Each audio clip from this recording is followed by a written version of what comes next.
Hello everyone and welcome back to another live stream with me, Grizzly. This is Grizzly True Crime, and today's case takes us to Columbus, Ohio. It is one where the police are asking the public for help to not only spread the word, but to also, if you live in the area, if you saw something, heard something, if you know anything, please to call the tip line. There's also a QR code that'll show you that they've generated.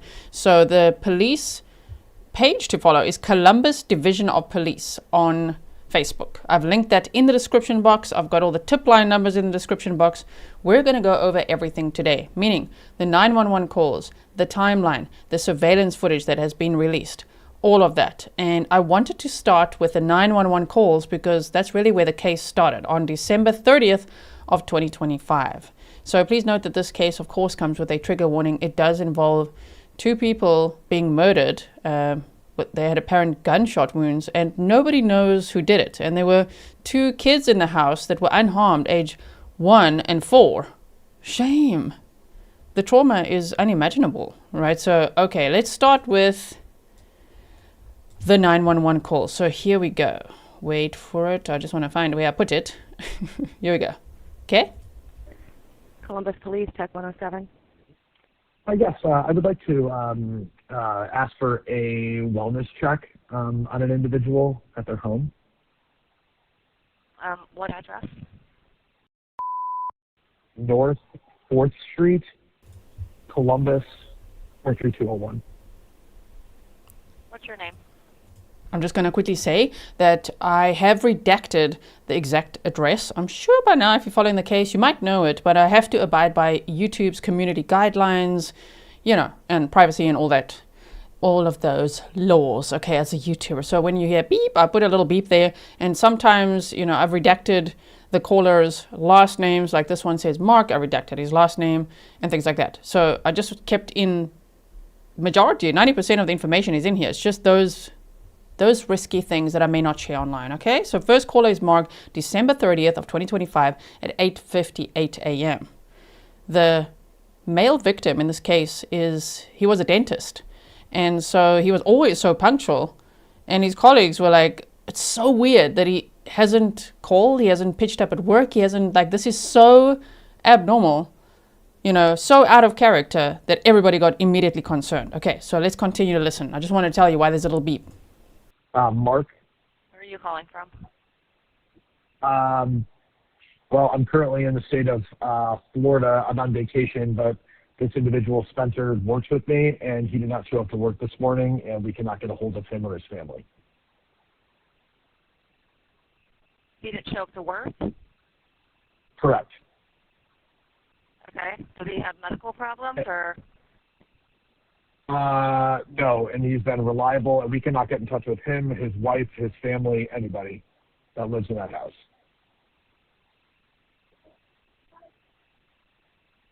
Okay. So There's you're two in kids in the Florida. home. I'm in Florida. I own the business. I was informed by my employees that he was not at work, and he runs the office. The dispatcher is like, okay, so he didn't show up for work. Shame. This turned out to be really bad, you know? So they were right in that this is completely out of character. You got to go check on him. You got to go to his house, police officers, send someone out because something is very wrong. Alley Cat, thank you so much. She said, I've waited to learn about this case from you. It's been all over my feed, but you are the best. Thanks for keeping me company at work and making my day so much better with awesome coverage. Thank you so much. Okay. How old is Spencer? Spencer is, I don't know, 36, I believe. 37. What's his last name? Tepe, T as in Thomas, E, P as in Paul, E, Tepe. Have you guys received anything else, like calls about him or like a car accident or anything like that? No, sometimes people just don't show up to work. I mean, maybe he's sick, I don't know. But he's 36, his name's Spencer Tepe. What's he look like? Is he white, black, Hispanic? He's white. He's probably 6'2", blondish hair. Probably 190 85 pounds. So did you receive information that he may have been involved in an accident, or? No, ma'am. I just know that he is he is always on time, and he would contact us if there was any issues whatsoever. And I just don't know how else to say this. We're very, very concerned because this is very out of character. And we can't get in touch with his wife, which is probably the more concerning thing. Okay. We will send somebody over as soon as we have an officer available, okay? Okay. Thank you very much. Ma'am, I'm sure she gets a lot of calls, but yeah. If they can't get hold of him, Spencer, or his wife, there's a lot of red flags going off. Something is very, very wrong, right? Now, I do want to thank Grizzly Cat for obtaining these raw copies of the 911 calls for us. My goodness, that was a nice surprise today. So let's continue now because there's 4 calls, okay? So I'm glad we have the raw 911 calls because on the news, sometimes it's in little snippets here and then I'm I want to hear them all from beginning to end. We want to hear the whole context, of course, with redactions for privacy, right? So here we go. Bye-bye. 911, what's the location of your emergency? Columbus. Okay, what's the emergency there, police or medical? Maybe both, I guess. I don't know. I'm kind of doing the we wellness. already had a call out there. They knocked on the front door and back door multiple times, and there was no answer. Yeah, no answer. I can hear kids inside, and I swear I think I heard one yell, but we can't get in. At this point, I don't know if I need to break the door in or just get in the house or what. So. Okay, were you out there when the police was out there? I wasn't. I just got here about 5 minutes ago. Okay. All right. Well, we'll send them back out to you. Okay. Thanks. Bye. Okay, so I hope you're following along. You can see I've labeled everything. This is now the 3rd call, a cam. So it said December 30th, 2025. This one is at 9:58 a.m. 911, what's the location of your emergency? North 4th Street, Columbus, Ohio. What's the location? North 4th Street. Okay, what's the emergency there? Our boss did not report to work. We haven't been able to get a hold of him for 3 hours. We are on site, and we can hear Okay, kids I inside. just talked to somebody there. Okay, I'm just making sure somebody called. Yeah, I just got a call from somebody and sent it back up for Okay. dispatch. Okay. Are you there? Because you're not showing that you're at the No, location. I'm en route there. Okay, what is your name? My name is Cam, C-A-M. Okay, I'll let him know. Okay, thank you so much. Bye. 911, what's the location of your emergency? And this is the 4th call, Alex. So no, it's not all the same caller. It's all different callers. Everybody's extremely worried now. They're panicking why can't we get hold of Spencer? Why can't we get hold of Monique? Something's happening. There's people now at the house, very worried, colleagues, friends, right? And they're trying to find out what's going on. They're knocking front and back. They don't know what's happening. So this is the 4th caller, right? Here we go. Okay, wait. See, we've got several calls on that. What's changed since the last person I talked to? There's a body. There's a body inside? Yeah. Okay, hold on 1 second. Let me get you on the line with the medic, okay? Stay on the line.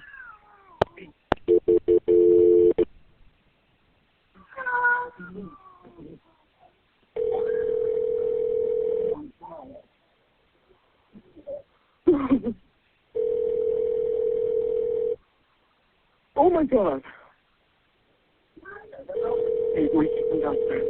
Come downstairs.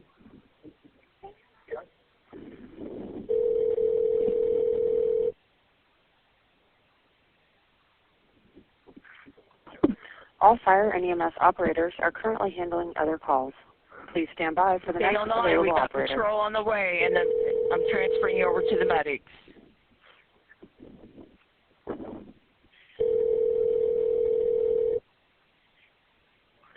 Columbus Division of Fire, what is the address of your emergency?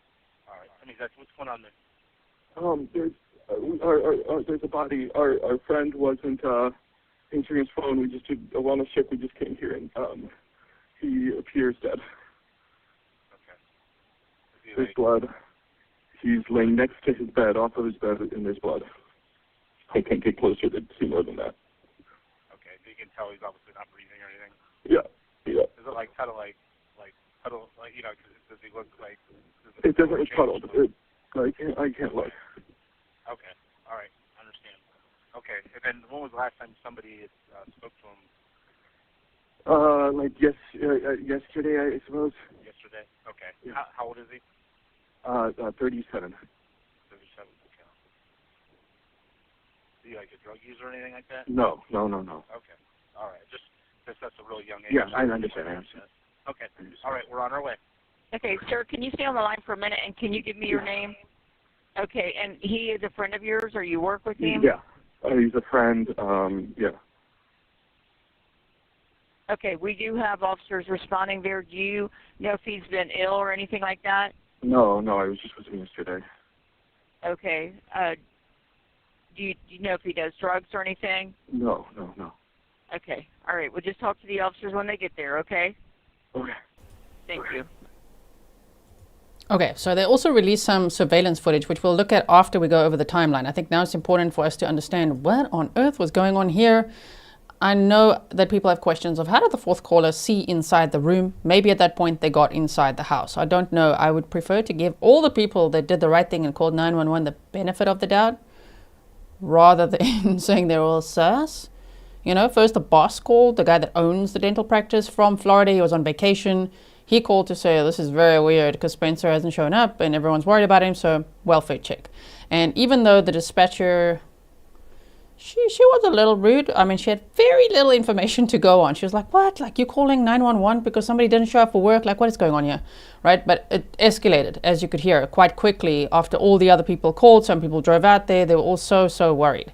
So on January 30th, we'll start first from the beginning of this beautiful couple's marriage, right? Spencer and Monique Tepe married in a private ceremony at their home on North 4th Street in Columbus, Ohio's Wineland Park neighborhood. Shame, they got married in the home. You know, the home is now a crime scene. Like, that is, oh my goodness, they had such a beautiful time there. And nobody knows who could have killed them at this point. So the couple, who shared a family-focused life, would have approached their 5th wedding anniversary. It would have been, I think, on January 30th, and now of 2026, it would have been their 5-year wedding anniversary.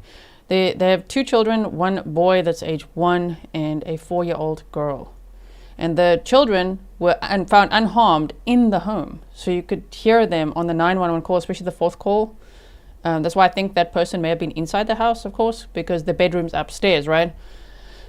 Shame. So Spencer was a dedicated dentist practicing at Athens Dental Depot in Athens, Ohio. And that's about an hour, it's just over an hour away from their house, where he specialized in comprehensive dentistry and dental implant therapy. He earned a bachelor's degree in biology and Spanish, so bachelor's degrees in biology and Spanish, as well as a doctor of dental surgery from the Ohio State University in 2017. Originally from Mason, Ohio, where he graduated from Mason High School in 2007, Spencer was fluent in Spanish, an active member of the American Dental Association, and involved with the Big Brothers Big Sisters program. So what a beautiful photo of them as well, right? Okay, so described by family and colleagues as intelligent, warm, welcoming, and possessing a larger-than-life personality, he was an avid golfer, a devoted fan of the Ohio State Buckeyes and Cincinnati Bengals, and deeply committed to community service and patient care. Monique Tepe, age 39, had a background in childhood education and was known for her passion in bringing people together. She was an excellent baker. You could see lots of pictures that her friends and family have shared as well of her on Facebook. If you just type in her name, there's lots of people making dedications, remembering her and describing her, and Spencer as well. So she was an excellent baker, a thoughtful planner, an avid runner who brought care and intention to all aspects of her life. Family members portrayed her as a loving, patient, joyful mother whose warmth made others feel instantly at home. So this really is a mystery of who on earth could have targeted them. Spencer and Monique were devoted parents to 2 young children, a 4-year-old girl and a 1-year-old boy, and they also owned a golden doodle. Their home was described as a gathering place filled with warmth and connection, reflecting their family-oriented lifestyle. So this is the home, a picture of the home, right? Now, on December 30th of 2025, between 2 and 5 a.m., initial reports, the time frame was a lot broader that the police had, but they've just recently narrowed it down. So I'm glad we can talk about it now, that they also narrowed it down so that there's focused attention on this time frame, 2 to 5 a.m. They need ring cam, dash cam, any footage you have, anything you saw, heard in this Columbus, Ohio area, right? So they lived on this North 4th Street, Columbus, Ohio. So if you are local as well, if you are from Ohio, let us know in chat. Relentless Radiant said, this is such a sad case, those poor children. Thank you for creating this victim and justice-focused community. Happy New Year. Thank you so much. So investigators say that, or they estimate that Spencer and Monique were murdered between 2 and 5 a.m. on the upstairs level of the residence. There were no signs of forced entry observed. No firearm was recovered at the scene. Shell casings were found, with Spencer sustaining multiple gunshot wounds and Monique at least one. So that just seems, if one were to speculate, that Spencer may have been the primary target, but one could also think of it as, that he's the male and somebody had to shoot him first. I don't know. I don't know who would have gone in there. There's no sign of forced entry, at that time as well in the morning, and going upstairs. And then the kids are in the house and left unharmed too. So they did rule out, I have to censor for YouTube, that it would be a murder and self-deletion. And again, there was no gun found at the scene, but there were shell casings. So still, December 30th of 2025, then early morning hours, then that was between 2 and 5. So now we get to when the 911 calls start that we just listened to. Colleagues at Athens Dental Depot noticed Spencer's uncharacteristic absence from work and inability to reach him or Monique. Multiple 911 calls are made by co-workers, at least 4. We've heard of the 4, right? So I think those are all of them. Family, friends requesting a welfare check.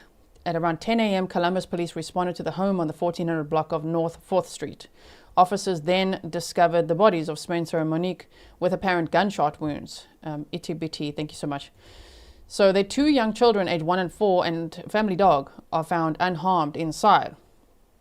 The children are placed with relatives. Police classify the deaths as homicides by gunshot, and they explicitly rule out that it could be a murder and self-deletion, right?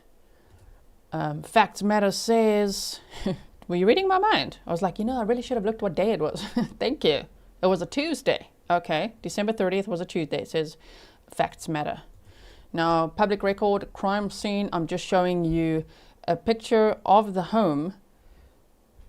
So whether that person who called 911, the 4th caller, because they said they could see a body, they could see like a puddle of blood, and they could hear the kids and all of that, and you could hear the kids screaming as well. So I think that they entered the home at that point.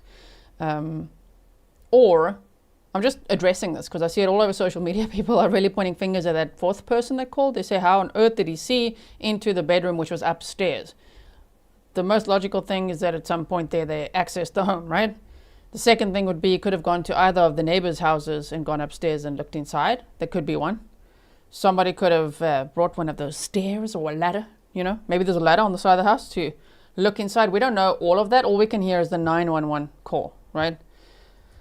But I do understand that people have questions. I just always like to, be cautious and not blame people because they did the right thing. They called 911, and they were worried about Spencer and Monique. So January 2nd of 2026, today's date, by the way, is January 6th of 2026. So on January 2nd, the Columbus Division of Police said, on December 30th of 2025, at approximately 10:04 a.m., Columbus Police Patrol officers were dispatched to the 1400 block of North 4th Street for a well-being check. Officers arrived at the scene and located 2 adult victims, Mr. Spencer Tepe and Miss Monique Tepe, suffering apparent gunshot wounds. Both victims were pronounced deceased at 10:11 a.m.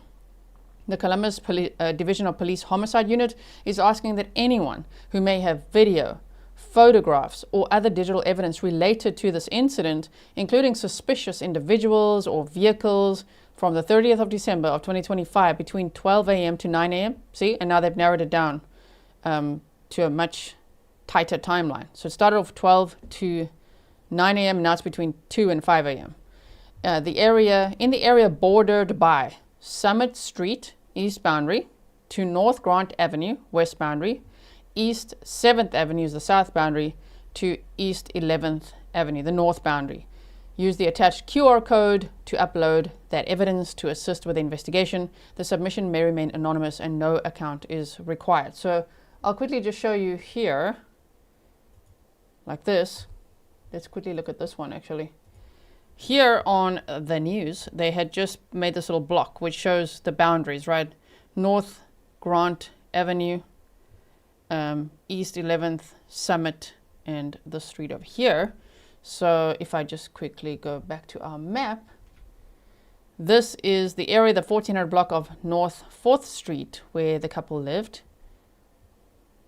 Around here, okay? I'm not showing anything I'm not supposed to be showing.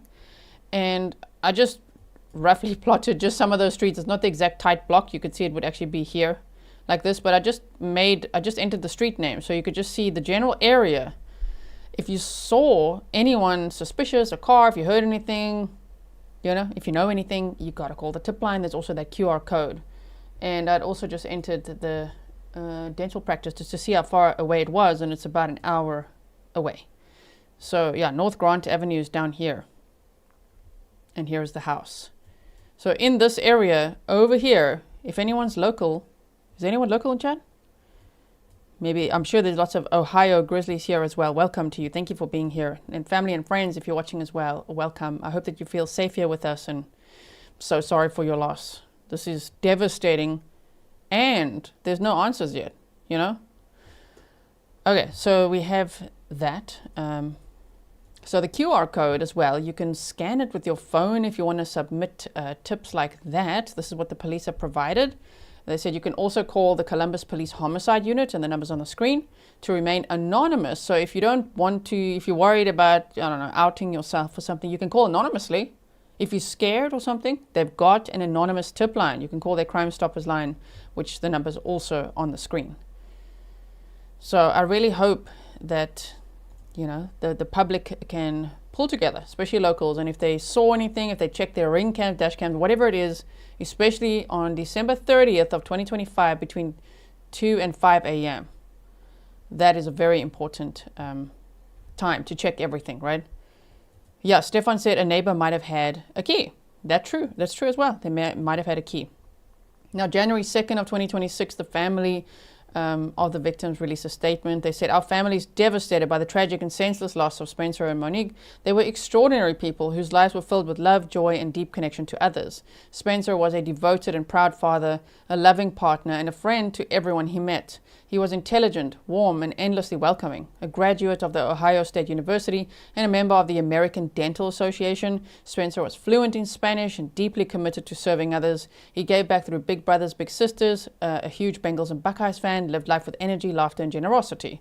Monique was a loving, patient, and joyful mother whose warmth defined her. With a background in childhood education, she brought care and intention into everything she did. She was an excellent baker, a thoughtful planner, someone who found joy in bringing people together. Her kindness made people feel instantly at home. Together, Spencer and Monique shared a beautiful, strong, and deeply happy relationship. They loved to travel, to laugh, and to build a life rooted in love. They were proud parents of 2 beautiful children and their beloved golden doodle, and they created a home filled with warmth, happiness, and connection. We are heartbroken beyond words. While no outcome can ever undo this loss, our family is committed to seeing this tragedy fully and fairly brought to justice, and to honoring Spencer and Monique by protecting the future of the children they loved so deeply. Shame. So there is a GoFundMe that they've set up for the children as well to support them. And I have linked that in the description box for you. So if you just scroll down, wherever it says sources, I always say sources and then I link all the sources. I've first got the police link in there, and then I've got the GoFundMe link. I've also got Spencer and Monique's beautiful wedding video. It's got lots of music and things, so I don't want to play it here, you know, in case YouTube has a problem with it. But do go and watch it if you haven't seen it. It's really such a beautiful video. And so what a sad loss. January 5th of 2026, so that was yesterday, Columbus Police released surveillance footage. We're going to watch that now at all sorts of different speeds and angles, okay? That's very important because it's a person of interest. They're not saying a suspect, a person of interest, someone they'd like to speak to. So if the person of interest sees the video and has not yet contacted the police to say, that was me walking around, do that, just so you can explain yourself, you know what I mean? Just so they can see if you heard anything, saw anything, or whatever it is. I'm going to show you that in a moment. So, Columbus Police released surveillance footage of a person of interest walking in an alley near the couple's home between approximately 2 a.m. and 5 a.m. So they didn't say that this person was walking here at 3:22 a.m. They say in that time frame between 2 and 5 a.m. on December 30th of 2025.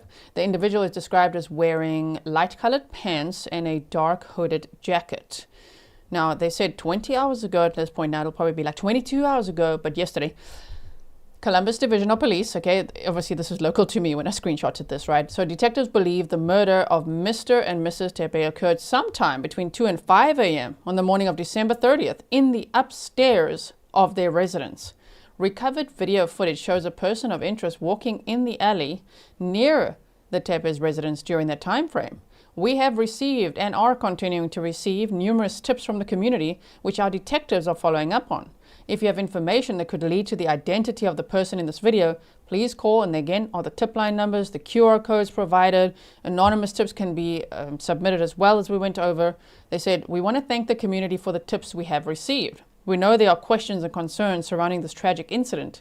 Detectives are working diligently to solve this case. We will continue to update you as the investigation progresses. Please note this video, and this is also applying to the video I'm going to show you.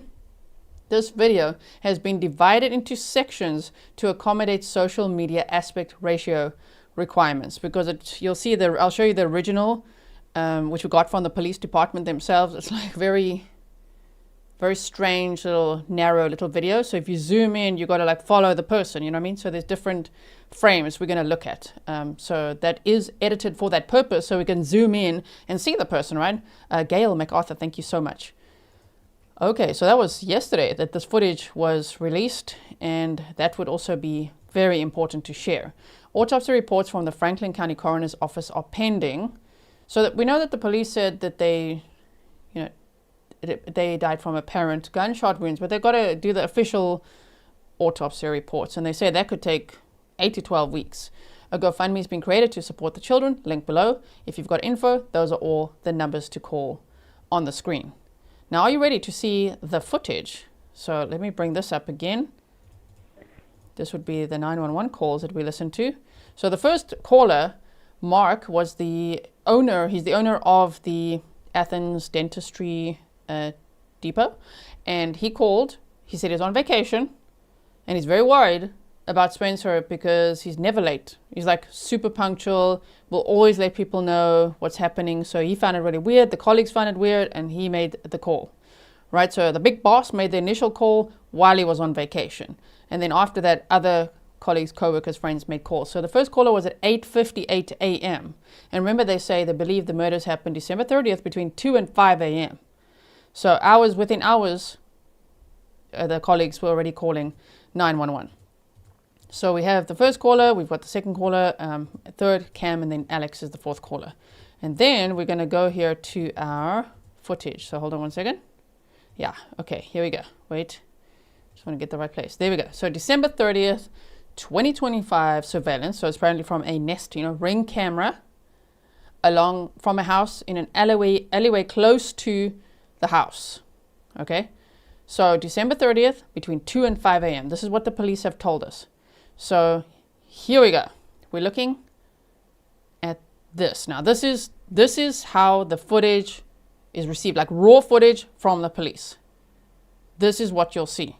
And then after this, I zoom in, just like the police also did on their Facebook page. You could find their version as well, zooming in and looking at it frame by frame. Okay?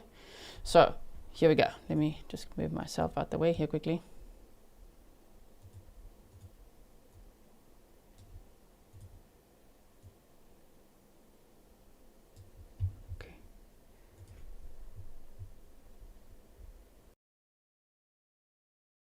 Okay, so that's the raw file.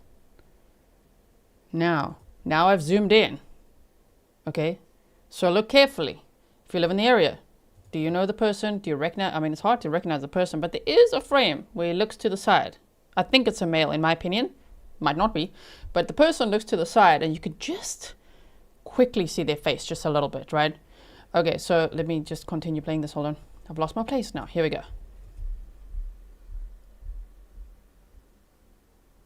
There. Did you see that? We'll go back. Don't worry.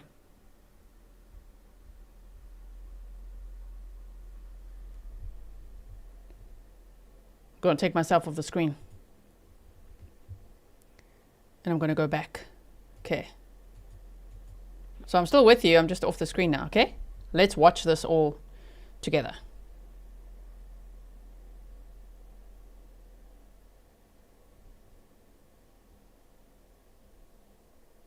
So they have a very specific walk.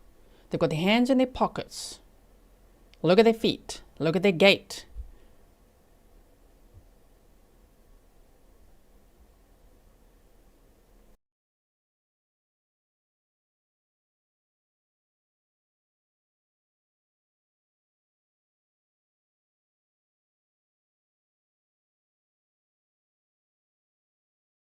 There's no sound to this, by the way.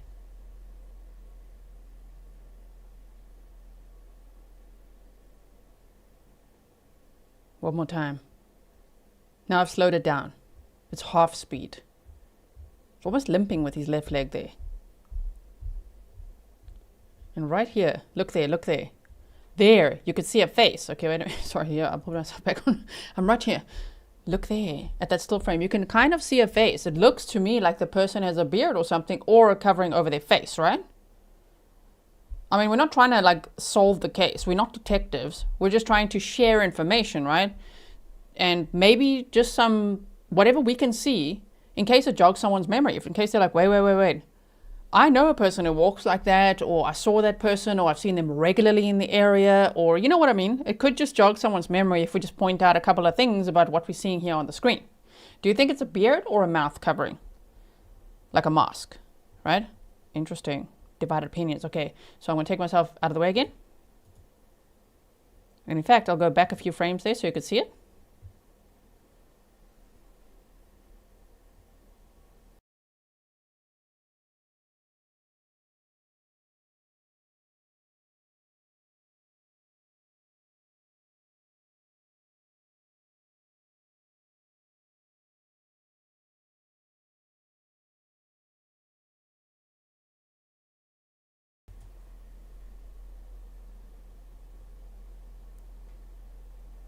I mean, there might just be someone walking in the area, but the police have identified this person as a person of interest. So that is what is important here.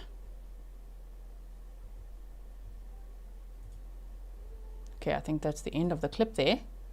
Let us look at it one more time, and then I'll tell you where you can watch this raw afterwards as well. I'll upload it for you. Okay, ready? One more time. So this is now what was released on January 5th of 2026. The police say this is a person of interest. They would like to talk to this person. So really, the person needs to see this and call the police. But if anyone knows who this is, then they also need to call the police, and you can call anonymously.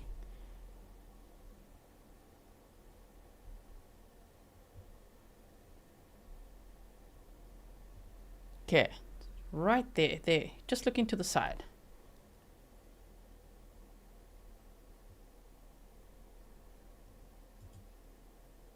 Hello to True Crime with the Sarge.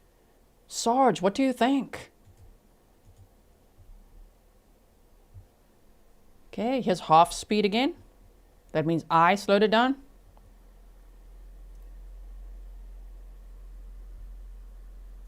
Again, right there. Definitely looks like a face mask, hey? I can see people are saying, it's different opinions depending on the angle. It's not clear. Of course it's not clear. I even tried to clear it up. No, I would not post that, just for myself, okay? With AI, and still, you can't see much. It's all blurry.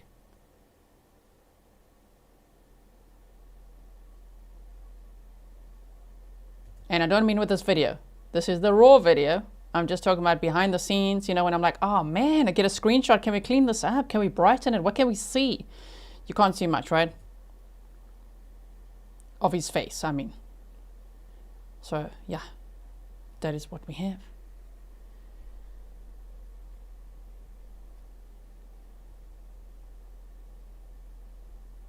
Okay, so we have that. Now, quickly, let's just look at the map again.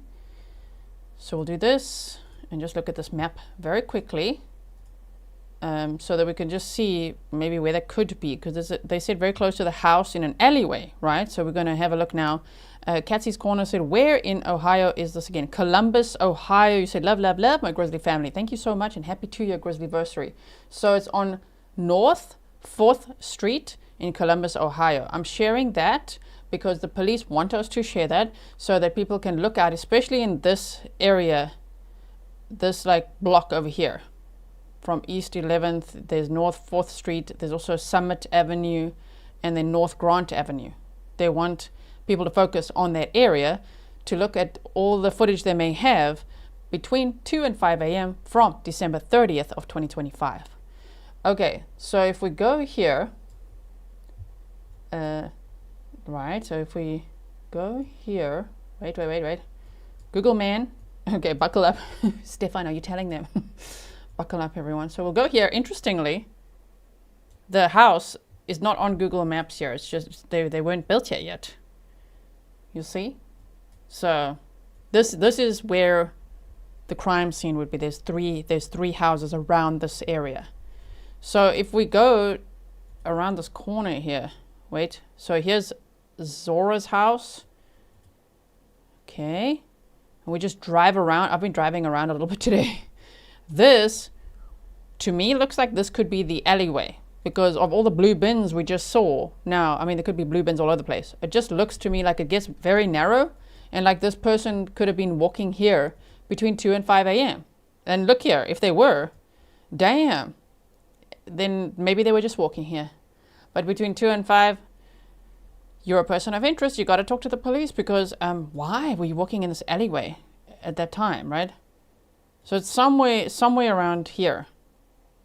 I'm just driving a little more, okay? driving now, guys. So let's keep going a little bit like this. Some people also say where the couple lived is like a really nice area, and then some of the surrounding areas are not as nice. You know, like maybe there's like higher crime or something. I'm not too sure. So let me know if you're local, if you have any information like that. So if we look here, I mean that. It seemed like an alleyway because I've been driving all around this area today and the rest of the streets aren't that narrow. I don't think I would describe it as an alleyway, right? Okay, we're still driving now. Katsy's Corner said, Columbus, that's a big city. I truly hope he's found. Yeah, and this, again, they say nothing was out of place. It doesn't look like anything was stolen. There was no gun found there, so the motor weapon's not found, but there were shell casings. So it just seems almost like a hit, you know? Like they're really targeted. Okay, wait. Oh yeah, we're back here now. We went around the block, right? Jenny Lynn said, do you see the tactical style pants with the black knee and inner thigh patch work? Interesting. That's a lot. I don't see all that detail. No, not yet. I'll have to look again, right? Southern Calibre says, wrong way, G. Don't get a ticket. Did I get a ticket? Oh no. So we're here again. This is where the house would be, which looks, this is again public record. Okay, so hold on one second, otherwise we can't really imagine it. There we go. So it would be like this, right around this area. Why are we looking at this? Because the police want people in this area to check their ring cams and dash cams and everything, and there are a lot of cameras in this area, right? So that's what's interesting too. Surely there must be a lot more footage, which is, I guess, also why the police are saying thank you so much for sending in your tips and sending in everything, but continue to do so. Because apparently almost every house here and around in the area has cameras. This also says do not enter. So yeah, the house would be around here. I mean, yeah, I know I always say it, but it looks like a beautiful area, right? A lot of people like Navy Mama, okay? Navy Mama says, I've seen this question come up here and they says, does she have an ex-husband? That has been debunked about an ex-husband of Monique because somebody was, I don't even know. I just saw it going, I just listened to what the family's saying. I saw on social media, there were some rumors about some like crazy ex-husband, but they'd misidentified someone, you know, whichever sleuth is putting it out there said that this person is like, I don't know, I'm not going to repeat the rumors. It's just they just red flagged an ex-husband, and then Monique and Sperance's family came forward and said, you're misidentifying the person. Don't put that out there. So that is what I saw on Facebook. So I'm not even going to talk about that because I have literally, I don't think so, and I have no idea. I just want to stick to the facts, which is map time, okay, bullet points, timeline, 911 calls, surveillance footage. That's what we got to do. So even here, I'm sure there's a camera right here. There's a camera right there, right? Look at it. So I'm just saying, like, there's cameras all over the place here. And even here, let's go this way. Maybe it came from this side. That also looks like an alleyway, right? And there's more blue bins here. Interesting. So if you want to go frame by frame and compare and drive around as well, you can. What I'm going to do is I'm going to be posting that full clip that I made for you guys, which is all the 4 911 calls, which were, you know, they've got subtitles and everything. I'm going to put that and the surveillance footage. That's the raw one from the police, and then the zoomed in one, and then the slow down one. That whole thing, that compilation I made, I'm putting it on Patreon, but on the public tier. That means you do not have to pay to see it, okay? You can just go to Patreon and you'll see it as a public post. So if you need to sign up with an email address or something, well, that's quick and easy. You don't have to join a paid tier. Of course, I appreciate it if you do, but I'm going to post it there. Today's post already has some surveillance footage on there. I'm going to replace that video with this whole compilation that I've made, right? So then you can go look at it and you can share it. I'm also going to be sharing it on Facebook. I've got a page, can you believe it, on Facebook, Grizzly True Crime. And I'm also going to be sharing it on X. My handle is @TrueCrimeGizzler. So you can find it in all those places if you want to also share and comment and all of that. The point, you know, our role is to get the information out. It's not to solve the case, to crack the case. It's get the information out in case somebody who does know that person, or in case that person themselves doesn't even know people are looking, like the police are looking to talk to him or her. I think it's a him. But, you know, get the information out. Keep sharing. Thank you for being here with me. I really hope that they will have some answers as to what happened here. Who targeted this beautiful couple? What happened here? And I will keep you posted. Please also keep me posted. So if you see that there is a press conference or an update or something, feel free to send it to me. My email address is grizzlytruecrime@gmail.com. Let me just quickly see if I missed something. Daryl Hicks said, not a good area. Oh, interesting. And Mrs. Italy said, my nephew died out there at his memorial. What? They shot it at his memorial. They shot it up. It's not a good area, but they have been gentrifying it. Sadly, a lot of people lose their homes for that reason. Oh my word! I'm so sorry to hear that, Mrs. Italy D. Thank you for sharing. Thank you all for being here. I look forward to reading your comments as well, just to hear your thoughts, your insights, and everything. So leave comments down below, and I will most certainly see you again very soon. If you didn't see yesterday's case, go check that one out as well.